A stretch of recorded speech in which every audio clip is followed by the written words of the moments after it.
what would we need to know? This forum test. How did she do? Yeah, evaluation. She got an A. But she had all the answers. But I'd want to go one step further and ask her whether or not that was information that she took from her mind and transferred to the, that she regurgitated from her mind to the shirt, or she opened up the book and simply copied things down to place in the shirt to have. So you need to assess the process of how That's that right, was how that she created. created You would that. want to know how she got to that. Sure I would. I want to see the questions on the test. Because To see the that- correlation? that may mean nothing to her at all if she can't give the information to answer the question. So you want to see the correlation between the final exam and the way she studied. This is very, very good. True story. This is good. She and 5 classmates spent 3 long nights at the library in town deciding what was going to go on their shirt. The study, as Keith mentioned, that went behind that, the assembly of the process was extraordinarily thick. The question was, she got an A. My question to her was, how many times did you look at your shirt?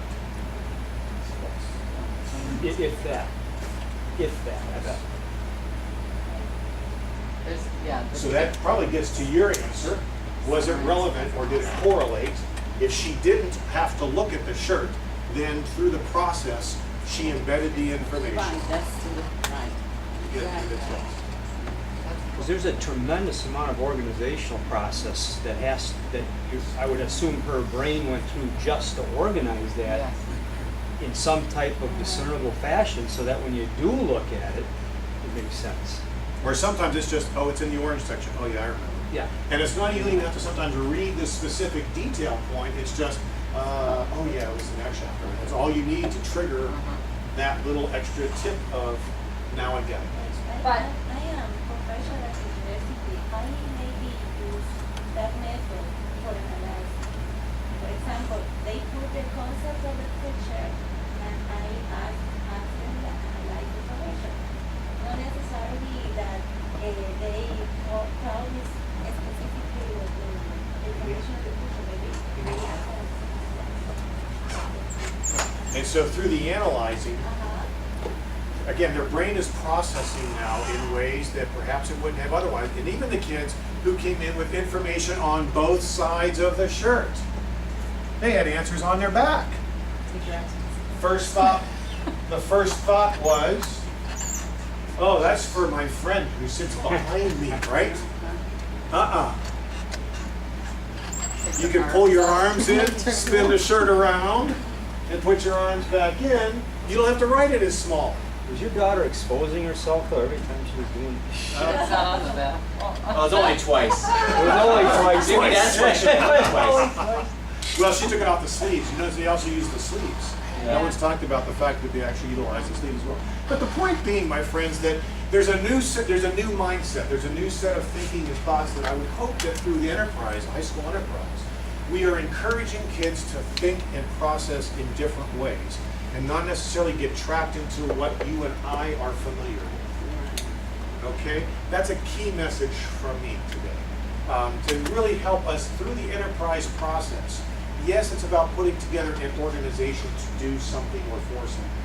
But the bigger picture is the notion of looking at thinking about process in ways that we don't limit them. And I want you to be sensitive to that. That's one of my hopes.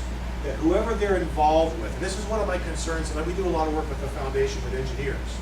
God love engineers, and I'm going to get shut down, I'm sure, in this room. God love engineers, but engineers think typically in a pretty mechanical, linear, problem begin to end kind of way, and then engineers become classroom teachers. And I got to watch that sometimes because some of the engineers turned teachers are really into linearization of learning. And we know from the brain that the brain learns actually better in a messy situation, in a bit of an unstructured, non-linear function. And we'll get to that in a little bit. So we were out walking last night. We found there were these beautiful rocks. Remember the rocks that were along the side of off the pathway over there? And one of the things I really liked about the rocks, too, what happened? You were surprised. Why are you surprised? It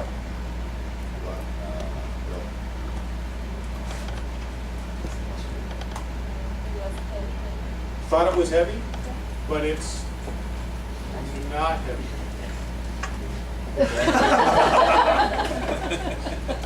So you can pass that around. I wanted to bring that out. I'll talk about it a little bit later on, but Keith hit on a key point for me, and I want to thank you for that. The brain, in all its glory, seeks novelty. The brain is always looking for something that's a little bit unusual. Okay? So I led it up with our walk last night when we walked by that big mountain, Black Rock. And I went, oh, this is good. I should have actually, what I was thinking of doing was going over and picking up a small one and having you watch me take it in with me, and then tossing that at you today, going to your prior knowledge, right? And catching you off guard. So look what I just did. I used novelty to talk about the value of novelty as an educator, as a human being. The brain is constantly looking for something unusual, a little nuanced piece I could share with you with your enterprise group or anything else that you're doing. I always encourage teachers. I had a chance to speak to teachers, pre-service teachers at Central Michigan University 2 springs ago, keynote speech. And it was a speech about, or a presentation about neuroscience and nuance. That the best teachers in the world know how to use nuance. So I always suggest just go get one of those little stools for your classroom, like up on, you know, that you can sit at a countertop, a little stool. And every couple of days, bring in something unusual. And just set it on the stool. Every 2 days, maybe every 3. And when the kids come by, they go, They don't do the big touch. Yeah. and if it's okay, so then they start processing. What's going on? What is this? How come? Where'd she get that? I wonder why. How come? And it's the notion of asking yourself questions to get yourself in a discovery mode. Well, how come? Well, why did they? And then you, teacher, come back and say, well, that is pretty, that's an outstanding question. Did you hear what she just asked? Does anybody want to know more about what she just asked? And you keep driving it and driving it and driving it. So from an enterprise perspective, helping your kids learn to ask questions is an unusual thing for them. They usually wait for the answer from you or somebody. Just tell me the frickin' answer already, right? Carl, why did you show us this? Isn't it cool? It's cool. It is, learning is such a phenomenal process that we are engaged in every moment of every day. You know? And to have a playful moment like this and just goof around with a fake rock, which, by the way, I got at the Michigan Science Teachers Conference this last year. It was a giveaway by Western Michigan University. Okay? So, yeah. Anybody else want a rock in their hands? They're, Who has not had it? They're all stoned at Western. You know, I'm surprised it didn't say that. and my last little Get prop for stoned. now. Got an address on it. You're gonna get it. They're gonna get you. Where to go to your show? Now it says. That's my last little novelty for you right now. I love this thing. From a metaphor standpoint, why do you think I brought that in you? What is it, first of all? Because not everybody can see it like you can. What's your name, dear? I haven't heard your name yet. Carolyn? You're Carolyn. Thank you for all your filming today. Why do you think I brought that into me, Carolyn? What is it? I don't know why. You don't know why? No. Well, there is a reason. And there is an actual reason. Because you knew, is it a flip-flop? I can't. Flip-flop. Yeah. Because you knew tomorrow is San Juan. San Juan night tomorrow night. I'm not going to be here tomorrow for San Juan night, so that won't work. Pass it around. What is this San Juan? Well, right.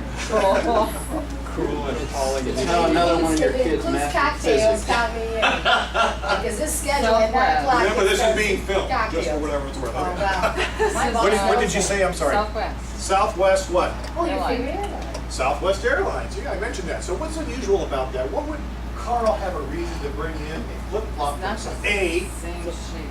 it's what? It's an odd shape. It's an odd shape. It's pretty big. What is it? Big?